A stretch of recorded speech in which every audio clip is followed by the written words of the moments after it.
ایک چھوٹا سا قصبہ تھا۔ اس میں بشیر الدین اور ظہیر الدین نام کے دو لڑکے رہتے تھے۔ دونوں میں بہت گہری دوستی تھی۔ دونوں نوجوان اور کنوارے تھے۔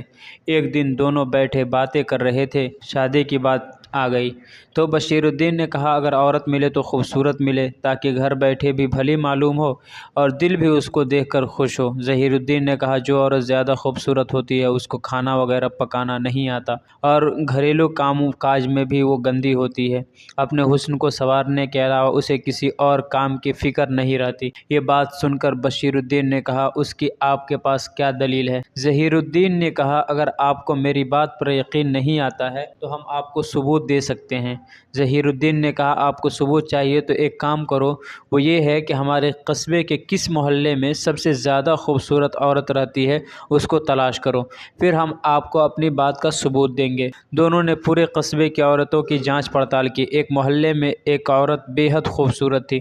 جب دونوں کو یقین ہو گیا کہ اس عورت سے زیادہ خوبصورت دوسری عورت ہمارے قصبے میں نہیں ہے تو ظہیر الدین نے اس خوبصورت عورت کی حقیقت معلوم کرنے کے لیے بشیر الدین کو ایک ترکیب بتائی کہ اس سے اس کا گندا پن معلوم ہو جائے گا۔ قصبے کی عورتیں تالاب یا کنویں پر جب پانی بھرنے جاتی ہے تو سارے محلے کی عورتیں مل کر جاتی ہے، تنہا نہیں جاتی، کیونکہ تالاب یا کنواں قصبہ سے دور ہوتا ہے۔ یہ دونوں جوان تالاب کے کنارے جہاں عورتیں پانی بھرتی تھی جا کر بیٹھ گئے اور اس عورت کا انتظار کرنے لگے جو قصبہ میں سب سے زیادہ خوبصورت تھی۔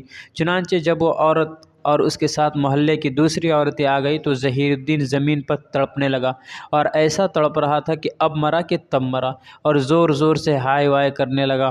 اس کو اس طرح تڑپتا دیکھ کر سب عورتیں جمع ہو گئی اور اس کے دوست سے پوچھنے لگی کہ اس کو کیا ہو گیا۔ بشیر الدین نے کہا کہ اس کو اس قسم کی ایک بیماری ہے اور کبھی کبھی ہوتی ہے تو یہ اسی طرح سے تڑپنے لگتا ہے۔ ان عورتوں نے کہا اس کی بیماری کا آپ لوگ علاج نہیں کراتے؟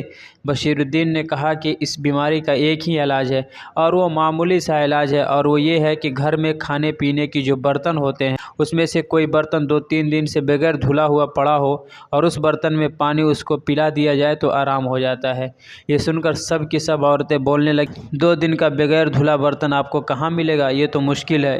یہ سن کر وہ خوبصورت عورت بول اٹھی میرے گھر میں بغیر دھلا ہوا برتن پڑا ہوگا، اس کو میرے گھر لے کر آؤ، تم کو وہ برتن دے دوں گی۔ یہ سن کر ظہیر الدین اٹھ کر بیٹھ گیا اور کہنے لگا بس بہن بس، مجھے بالکل آرام ہو گیا۔ یہ کہہ کر دونوں دوست چل دیے۔ دوستو، یہ ایک واقعہ ہے جسے ظہیر الدین اور بشیر الدین نے آزمایا۔ تمام خوبصورت عورتیں ایسے ہی ہو یہ ناممکن ہے۔ ہاں، اکثر کام کاج میں سست ضرور ہوتی ہے، وہ بیچاری اپنے کو ہی بنانے سنوارنے میں زیادہ تر وقت لگاتی ہے، اور چونکہ ہر طرف سے خوبصورت ہونے کی وجہ سے ان کی تعریف ہوتی رہتی ہے اس لیے کام کاج سے غافل رہتی ہے۔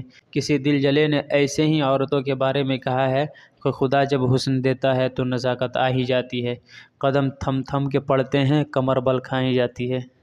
شکریہ۔ السلام علیکم۔